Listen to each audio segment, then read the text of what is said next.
Hey friend, are you considering upgrading to Studio One version 6 or even looking to switch DAWs? I've been using Studio One for a couple years now. I really like the software. I think it's got a lot of cool features, and they just released Studio One version 6. And I'm going to show you in this video 5 of my favorite new features from Studio One version 6. Let's jump right in.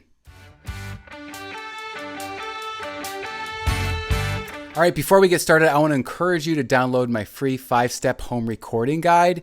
You can do that by clicking the link in the description below. All right, so I think right off the bat, you'll notice that Studio One version 6 is a little bit cleaner than previous versions. It looks like a little bit more visually stimulating for me to look at least.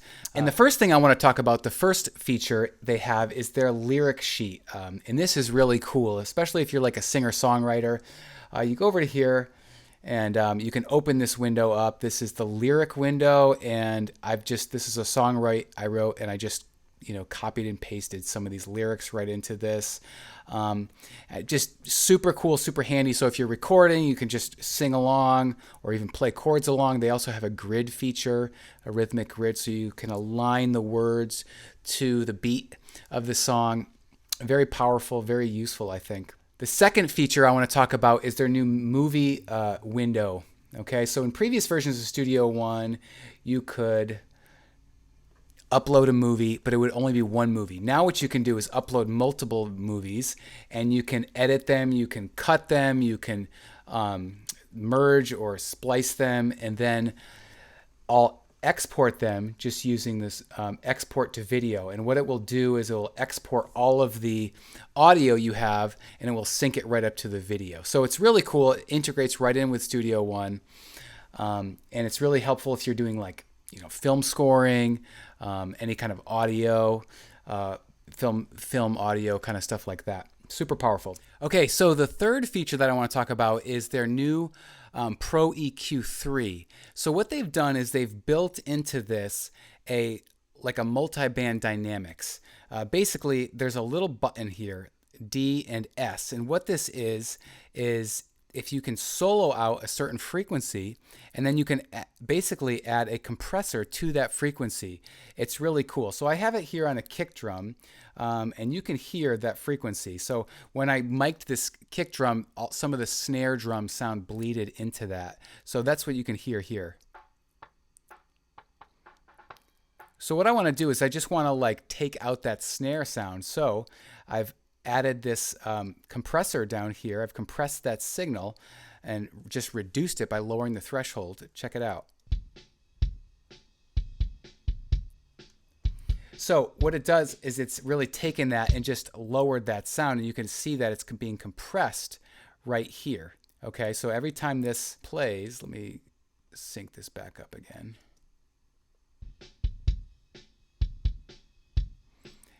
You're just lowering that frequency, okay?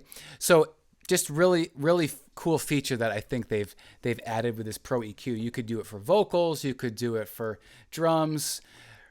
Really neat. All right, the fourth feature I want to talk about is their new De-Esser that they've added. So it's a new plugin that they've brought in specifically for isolating like the S's or nasty syllables that you don't want to hear for like singing.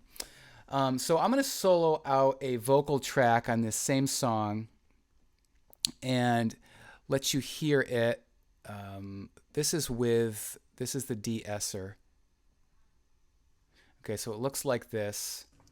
You're all that I desire, I give it all to you, a Holy Ghost fire. So you see when the little yellow bar comes down, that's when the De-Esser is actually working.